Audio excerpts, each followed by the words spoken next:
আমার বাবা আবার বিয়ে করে। বিয়ে করার পরে তাদের মধ্যে একটু মন মালিন্য হয়। কারণ আমরা ৩ ভাই, আমাদের কে লালন পালন করবে, খাওয়াবে কে? তারা দুইজনে মানে অ্যাডজাস্ট হইতে পারে না। খুব সমস্যা দেখা দেয় এইটা সেইটা। তখন আমার বয়স প্রায় ১৫। তো রাজশাহী থেকে আমাদের জায়গা জমিন যা ছিল সব বিক্রি করে আমার আব্বা মানে ডিসিশন নেয় ফরিদপুর আমার দাদা বাড়ি। এখন ফরিদপুরে সেটেল হয়ে যাবে, এখানে আর থাকবেই না সে। হঠাৎ মানে আমরা কিছু ডিসিশন নিতে পারছি না যে আমরা আসলে কি করব। আমরা তো তখন ছোট, ফ্যামিলি বাবা যা বলবে তাই। সে ঠিকই ডিসিশন যেটা নিল সেটা সে ওই ফরিদপুর যায় সেটেল হয়ে গেল। বাড়ির জমি তো আগে ছিল, ওখানে বাড়ি ঘর বানাইলো, আমাকে নিয়ে গেল। কিন্তু ওখানে যে আমি অ্যাডজাস্ট হইতে পারতেছি না। আমরা ফরিদপুরে তখন সেটেল হয়ে যাই। যাওয়ার পরে ২ বছর পর আমি হলো ঢাকায়, মানে ফরিদপুর থাকতে আমার ভালো লাগে না। তখন আমি ঢাকায় চলে আসি এক চাচাতো ভাইয়ের সাথে পালায়, যে এখানে বসবাস করব, কারণ শহরে থাকা অভ্যাস, এখন ওই এলাকায় আমার ভালো লাগতেছে না। তো এখানে ২ বছর থাকার পরে আমার ফ্যামিলি মানে প্ল্যান করে যে আমাকে বিদেশে পাঠাবে। বিদেশে পাঠাবে দুবাই। তো আমাকে বলতেছে, তুই কি যাবি, যাওয়ার ইচ্ছুক আছে? আমি বলি হ্যাঁ যাবো, সমস্যা নেই। তো তারাও বলে যে না, ওর জ্ঞান বুদ্ধি ভালো, ও একটু ট্যালেন্টেড, একটু মানে পরিশ্রম করতে পারে, তো ওকেই পাঠাবো। আর ২ ভাইকে ওইটা পরে। তো তারাও প্ল্যান প্রোগ্রাম করলো, আমিও এদিক দিয়ে সবকিছু সেটেল করলাম। তো হয়ে গেছে। তো কিছুদিনের মধ্যে ফ্লাইট হবে। তো আমি বললাম একবার রাজশাহী যে সবার সাথে দেখা করে আসি, ২-৩ বছর ধরে দেখা সাক্ষাৎ নাই।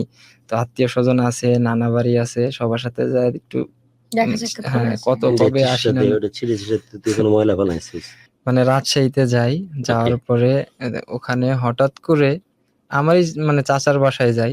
যেই চাচাতো বোনের সাথে ছোটবেলা থেকে বড় হইছি, তো তখন ওইরকম ফিল হয় নাই। তো হঠাৎ তাকে না, তখন বড়ও হই নাই। তখন ওই ভালোবাসাটা মনের মধ্যে জাগেও নাই। হৃদয়ের মানে গভীরতাটা বড় হতে হবে।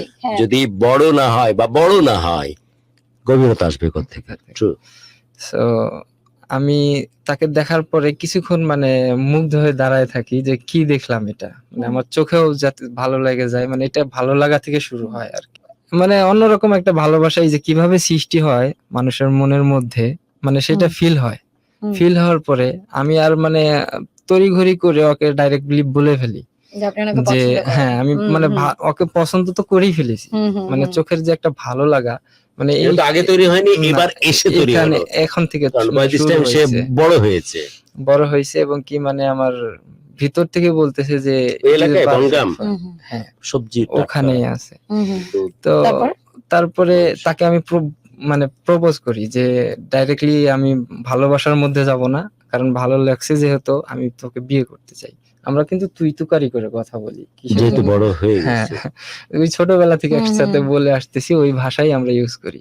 তা আমি তোকে খুব মানে আমি বিদেশে যাচ্ছি, তো আমারও ভবিষ্যৎ ভালো সেটেল করব, তো আমি তোকে বিয়ে করতে চাই। তুই কি বলিস, তুই রাজি? তারপরে সে আমাকে জবাব দিল যে আমার ফ্যামিলি, তার বড় বোনটা আবার মানে এইভাবে ভালোবাসা করে বিয়ে করছে দুজনে। তো বলতেছে যে আমি আর আমার বাপ মাকে কষ্ট দিতে চাই না। আমার বাপ মা যেই ছেলেকে চয়েস করবে আমি তাকেই বিয়ে করব। আচ্ছা। তো তারা যদি তোর সাথে বিয়ে দিতে প্রস্তুত হয় তাহলে আমার কোনো আপত্তি নেই। তো এই কথা শোনার পরে আমি ডাইরেক্টলি আমার চাচিকে বিষয়টা বলি যে চাচি, আমার তো ওকে ভালো লাগে, আমি ওকে বিয়ে করতে চাই, এবং কি জানেন তো আমি বিদেশে যাচ্ছি, তো ইনশাল্লাহ আমি ভবিষ্যতে ভালো কিছু করব। তারা বলে কি যে আমরা কি বলবো, তোমার বাবা রাজি হয় কিনা দেখো। তোমার বাবা যদি রাজি হয় তাহলে আমাদের কোনো আপত্তি নেই। এখন এই বিষয়টা যখনই আসছে তখন আমি ফাইনালি ধরে ফেলেছি যে হ্যাঁ কনফার্ম, কারণ আমার বাবাকে আমি যেভাবে হোক রাজি করাবো, কনভিন্স করবোই, যেটা যেভাবে পারি। তো দেশে আবার ফরিদপুর চলে আসলাম। আসার পরে এখন কিভাবে বলবো, প্রকাশটা কিভাবে করব, কিন্তু ওর সাথে আখির সাথে আমার সাথে মানে অলরেডি ১ সপ্তাহ ওখানে ১৫ দিনের মতো ছিলাম ওই পদ্মার পারে। পরবর্তীতে এইভাবে মানে বেড়ে আমার ধারণা এটাই আমার লাইফ পার্টনার। মানে আমার ভিতর থেকে আমি মানে এটা ধরে নিয়েছি। এখন ওর মনে কি আছে তা তো জানি না। তো আমার লাইফ পার্টনার এটাই, আমি সেটেল করে ফেলেছি, সিলেক্ট করে ফেলেছি, এটাই থাকবে আমার সারা জীবন। তো বাড়িতে আসার পরে এখন প্রকাশ করতে পারতেছি না। পরে আমার সমবয়সী এক চাচা লাগে, তো আমার বাপের দাদা ভাই, তো ওকে মানে পটাইছি দেওয়া যে তুই যেভাবে হোক এটা প্রকাশ কর। আমার আব্বাকে বল যে আমি ওই মেয়েকে বিয়ে করতে চাই, যে কোনো বিনিময়ে হোক আমি ওকে চাই। তো হুম। ও যখনই বলে আমার বাবাকে, না, আমার বাবা তো ভীষণ একটা প্রশ্ন করতে পারো? জি। পরবর্তীতে আমার বাবা কোনো রকমই রাজি হয় না। হুম, হুম, হুম। বলতেছে না এটা সম্ভব না। ওই বিদেশে যাইতেছে, এখন পাগলামি শুরু করছে, এটা হবে না। দরকার হলে ভাববো যে আমার ছেলে একটা মারা গেছে, টাকা কিছু নষ্ট হইছে, কিন্তু হুম। তারপরে এখন বিয়ে শাদী দেওয়া যাবে না। হুম। আর বিয়ে তো দিবই না। তো আমার কথাগুলো শুনে মানে খুব খারাপ লাগলো।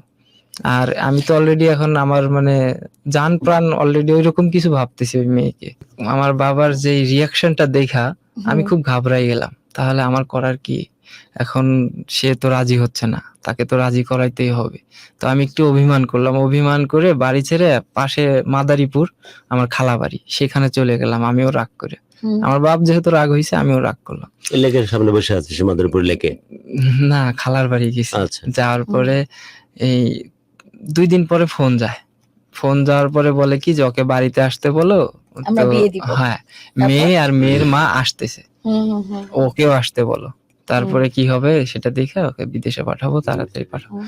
তো আমি খুব এক্সাইটেড ছিলাম। খুব মানে আনন্দ, খুব ফিল হচ্ছে দেশে বিয়ে করবো। বাড়িতে আসলাম। হ্যাঁ, মেয়ের মা আসলো। আসার পরে এখন ১ দিন যায়, ২ দিন যায়, ৩ দিন যায়। এদিক দিয়ে আমার ফ্লাইট ডেট অলরেডি কোন মানে দেশে? দুবাই। দুবাই। ওদিকে তোর খেয়াল নাই? না, ওইদিকে কোনো মানে আমার ধারণা এখন সব বাদ।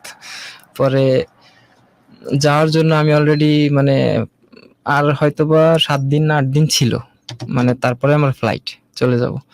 তো মেয়ে আসছে, আমার সাথে থাকতেছে, কথা বলতেছে, থাকতেছে ঘুরতেছি। বলতেছে?